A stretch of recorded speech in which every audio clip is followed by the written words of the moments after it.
So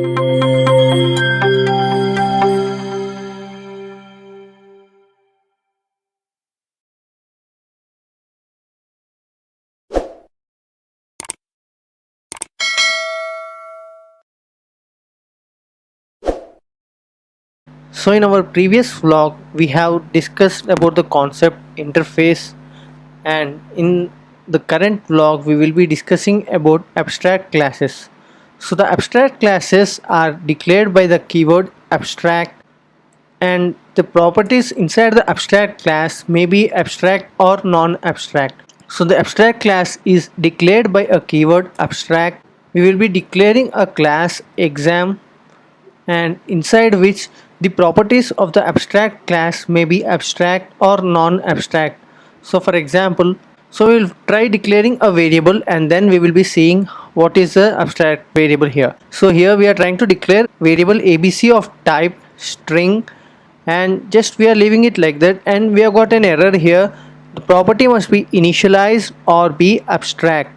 For example, here you need to provide the value for the property, or if you don't want to provide the value of the property, you should make it abstract here by providing the abstract keyword. And the same with the function also.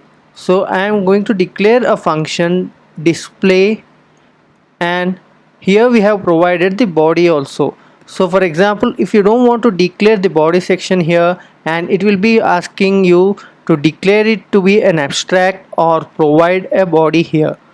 So I think you understood now. So we are providing it to be an abstract here. So for example, I am declaring a class student here which extends our abstract class exam. So here you can see our class student is implementing the exam, and so it is asking for us to have the methods which we have declared here to be declared, and it is asking for us to provide the implementations for the properties which we have declared in the abstract class. And when you try to implement the members, here you can see we are able to see the variable here and also the function display. For sure you need to override these two values when you are trying to use your abstract class in our class student here, and if you are skipping this, you need to provide this class as abstract as well, or else you will be getting an error until or unless you provide the implementations for the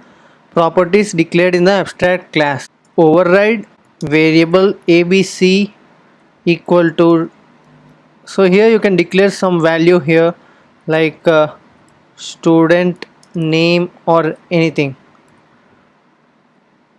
and in the same way override function display, and here you can provide the body. And now here you can see there is no error currently.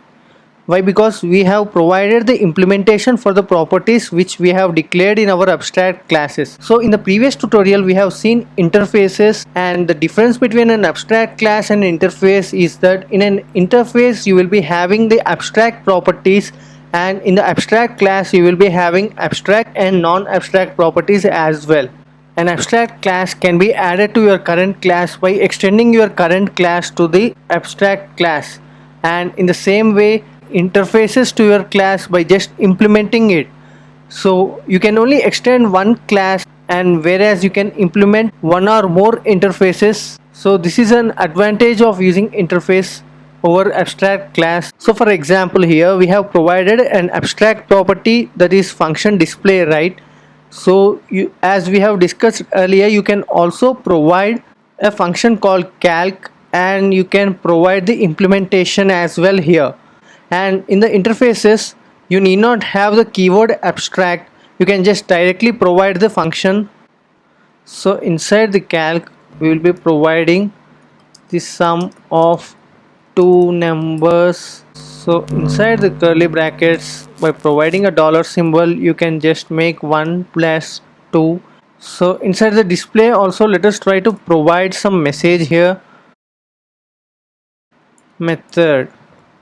So now let us try to print this by declaring an object here, student class, and here the help of the object you can have calc and also student dot display.